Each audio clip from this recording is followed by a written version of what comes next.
चर्चा करेंगे छंद के बारे में। अब छंद को हम मीटर्स भी कहते हैं। अब हम देखें छंद की परिभाषा। जिन रचनाओं में वर्ण, मात्रा, यति, गति, गुरु आदि पर बल दिया जाए वे छंद कहलाते हैं। अब क्या है, इसका सर्वप्रथम प्रयोग कहाँ किया गया है? ऋग्वेद में मिलता है। अब छंद को पिंगल भी कहते हैं। अब हम जाने कि छंद के अंग कौन कौन से हैं। तो के अंग अलग अलग हैं। जैसे कि छंद के 4 अंग हैं। नंबर 1 है चरण, पद और इसे पाद भी कहते हैं। दूसरा इसका अंग है वर्ण, वही अक्षर और यानी मात्रा। तीसरा अंग है इसका, तीसरा अंग संख्या और क्रम, यानी क्रम पर भी ध्यान दिया जाता है। अब इसमें हम आगे देखते हैं गढ़। गढ़ कितने होते हैं? गढ़ अलग अलग होते हैं। जैसे कि इसमें 8 गढ़ होते हैं। और उसकी गति पर भी ध्यान दिया जाता है। आगे इसका आता है छठवां, आता है यति और विराम। यति माने रुकना, विराम माने भी यति और विराम पर भी ध्यान दिया। 7वां इसका अंग है तुक। अब ये है छंद के चरण के अलग अंग। अब हम देखते हैं वर्ण और मात्रा के विचार से छंद के कितने प्रकार होते हैं। अब इसमें यह प्रश्न भी आ सकता है कि वर्ण और मात्रा के विचार से छंद के कितने प्रकार होते हैं। और वर्ण और मात्रा के विचार से छंद के 4 प्रकार होते हैं। जैसे पहला है मात्रिक छंद।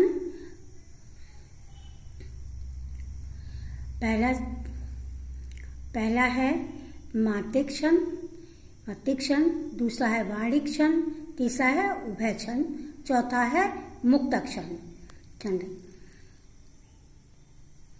अब हिंदी के प्रमुख छंदों की संख्या कितनी होती है? 2। मात्रिक छंद, दूसरा है वार्णिक छंद।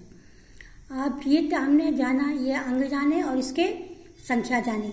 अब हम जाने मात्रा लगाने के नियम। हम मात्राएं कैसे लगाते हैं, किस अक्षर पर कौन सी मात्रा होगी, यह जानने के लिए हमें इन मात्राएं देखते हैं। फिर इसमें मात्राएं होती 2, एक लघु एक गुरु। लघु को 1 मात्रा से और गुरु को ऐस रूप में 2 मात्रा में गिनते हैं। अब हम जाने लघु में किसकी लगती है? आ, ई, उ और री। इन पर 1 मात्रा लगती है। कि 1 मात्रा लगती है यानी लघु मात्रा लगती है। अब है गुरु माने 2।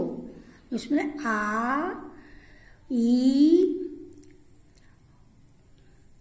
बड़ी ई पर 2 मात्राएं, बड़े ऊ पर 2 मात्राएं, ए पर 2 मात्राएं, औ पर 2 मात्राएं और अंग पर भी 2 मात्राएं, क्योंकि अनुस्वार है और ये अनुनासिक है, यानी इन पर 2 मात्राएं होंगी।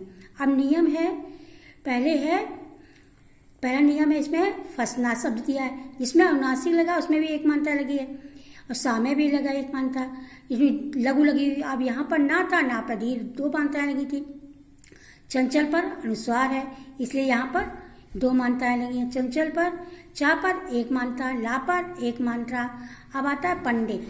पापा बिंदी रखी हुई है, बिंदी का साथ गुरु होगा और इस पर री छोटी मात्रा है, इसलिए लघु होगी। ता अकेला स्वर है, अकेला अक्षर है, इसलिए यहाँ पर 1 अक्षर। विसंति माने यहाँ पर छोटी मात्रा भी लगी हुई है और बिंदी भी रखी, दीर्घ है, इस पर 1 छोटी, इस पर भी लघु और दोनों पर लघु मात्राएं होंगी। इनके अनुसार आगे हम देखेंगे नियम अनुसार 2। प्रातः में रा भी लगा और बड़ा आ भी है, 2 मात्रा, और इसमें विसर्ग भी है, इसलिए गुरु मात्रा है। अब स्वतः सा आधा है, व आधा, इस पे लघु मात्रा। अब हम आगे देखें कि दिया ता में है दीर्घ मात्रा, क्योंकि इस पर अनुस्वार लगा था।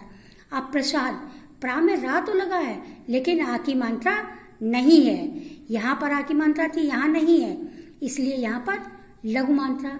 सा पे आ की मात्रा लगी, इसलिए दीर्घ मात्रा। दा पे अकेला है यानी लघु मात्रा। आगे आता है तीसरा नियम अग्र में जो रा लगा हुआ आ पर भारी है, इसलिए यहाँ पर दीर्घ मात्रा। गा अकेला रा, इसलिए लघु मात्रा।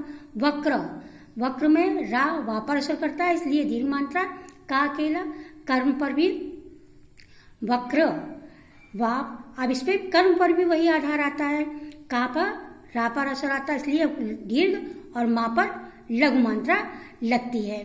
अब आप देखें गुरु, गुरु में है छोटी मात्रा है और इस पर छोटा अक्षर, इसलिए दोनों पर छोटी छोटी मात्रा है। चारू, चारू में चा बड़ा है इसलिए दीर्घ मात्रा, और रा भी इसमें बड़ा है, रा पे बड़े ऊ की मात्रा इसलिए दीर्घ। यहाँ पर गुरु था, लघु था, इसलिए यहाँ पर छोटी मात्रा थी। यहाँ पर दीर्घ इसलिए दीर्घ मात्रा है, यानी गुरु मात्राएं लगी हुई हैं। अब राजन में दीर्घ इसलिए बड़ी मात्रा, राजन में ना एक सिंगल मात्रा है। अब आता है अगला नियम है आपका चौथा नियम। चौथा नियम है श्याम, श्याम में शा आधा वर्ण है, या बड़ा है इसलिए यहाँ पर दीर्घ मात्रा लगी हुई है। माँ पर लघु लगेगी, कृत में ये क्री री है आदि, इसमें छोट लघु होगी, और आधा जोड़ा गया इसलिए लघु होगी। इसमें कृष्ण में आधा है, इसमें भी लघु होगी, इसमें भी बड़ा है, इसमें भी दीर्घ होगी। अब आप नियम देखें पांचवा, कैसा है सच्चा। सच्चा में क्या है गुरु लगी हुई है, क्योंकि सा पर चा का भारी माना पड़ रहा है, इसलिए यहाँ पर चा पर भी दीर्घ मानी जाएगी। अब नित्य में छोटी मात्रा इसलिए एक लगेगी, छोटी मात्रा, और आगे ता और या, इसलिए यहाँ पर लघु की मात्रा लगेगी। अब ता और या पर भी लघु मात्रा लगाई जाएगी, यानी छोटी होने पर भी लघु मात्रा ही लगती है। अब बच्चा, बच्चा शब्द कैसा है, जैसा सच्चा था वैसा ही बच्चा है। यहाँ पर बा पर चा का असर हो रहा है इसलिए दीर्घ मात्रा, चा पर भी इस पर असर हो रहा है इसलिए यहाँ पर ये मात्रा दीर्घ लगाई जा रही है। अब हमने जाना मात्राएं कैसी लगाई जाती हैं। अब हम जाने छंद के प्रकार। छंद के प्रकार कौन कौन से हैं। अब छंद 3 प्रकार के होते हैं। मात्रिक छंद, उनको हम जाने, पहला है मात्रिक छंद, पाणिक छंद और मुक्तक छंद। अब हमने जाना ये 3 प्रकार के हैं। मात्रिक छंद में है, मात्रिक 3 प्रकार हैं। तो 3 प्रकार है कौन कौन से, इन पर हैं कौन से, सममात्रिक छंद, अर्धमात्रिक छंद और विषम मात्रिक छंद। अब यहाँ पर हमने देखा क्या, अब छंदों के प्रकार हमने जान लिया क्या, सममात्रिक छंद, अर्धमात्रिक छंद और विषम मात्रिक छंद। मात्रिक छंद के हमने भेद जाने, सममात्रिक छंद, अर्धमात्रिक छंद और विषम मात्रिक छंद। अब इनके हम सममात्रिक के अंग जानते हैं। सममात्रिक अंग हैं 4। आपके के पहला है छंद चौपाई, चूल्हा, चौपाई, रोला, गीतका और हर गीतका। अब हम पहले जाने चौपाई।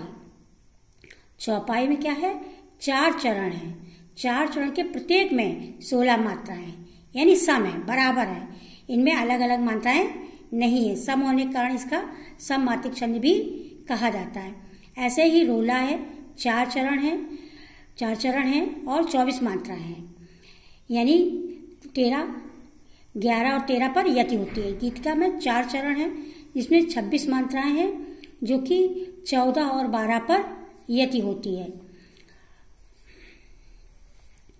इसमें सभी में चारों चरणों में 26 मात्राएं होती, इसलिए इसे सममात्रिक छंद कहा जाता है। अगला है हर गीतका, इसमें 4 चरण होते हैं, 28 मात्राएं, प्रत्येक चरण में 28 मात्राएं होती हैं। पहले, दूसरे, तीसरे और चौथे चरण में बराबर बराबर मात्रा होने के कारण इसे सममात्रिक छंद कहा जाता है। इसकी 16 और 12 पर यति होती है। अब हम बात करेंगे अर्धमात्रिक छंद की। इसके अंतर्गत क्या है, दोहा, सोठा, बारहवीं और उल्लाला। अब हम इसमें तो था सममात्रिक, इसमें अर्ध सममात्रिक। असममात्रिक में क्या है, 4 चरण होते हैं। पहले और तीसरे में 13 मात्राएं, दूसरे और चौथे चरण में 11 मात्राएं होती हैं। यानी इसमें 2 चरण में मात्राएं समान होती हैं और अलग अलग मात्राएं अलग अलग होती हैं। अब इसमें क्या बताया, अगला है सोठा। दोहा का आपने समझ लिया, जैसे कि चारों चरणों में 24 मात्राएं हैं। अगला है सोठा, उसमें 4 चरण हैं। 4 चरण में पहले और तीसरे में 11-11 मात्राएं, और दूसरे और चौथे में 13-13 मात्राएं होती हैं। यानी प्रत्येक चरण में अलग अलग मात्राएं होती हैं। जैसे कि अब भाई बरबई देखें, इसमें भी 4 चरण हैं। पहले तीसरे में 12 मात्राएं और दूसरे और चौथे में 7-7 मात्राएं होती हैं। अब इसमें भी 4 चरण हैं कि उल्लाला में भी 4 चरण हैं। पहले और तीसरे में 15-15 मात्राएं और दूसरे और चौथे चरण में 13-13 मात्राएं होती हैं। इसमें कुंडलिया और छप्पे, ये 2 छंदों से मिलकर बना है, दोहा और रोला। इसमें दोहा के अलग अलग होते हैं, रोला के अलग होते हैं। अब आया छप्पे, छप्पे भी 2 छंदों से मिलकर बना है, रोला और उल्लाला। छप्पे और कुंडलिया में 2-2 छंद लगाए जाते हैं। अब हमने इसका जान लिया कौन कौन से मात्रिक, वार्णिक और मुक्तक छंद अंग हैं। इनके मात्रिक छंद के कौन कौन से? सममात्रिक, अर्धसममात्रिक और विषम मात्रिक।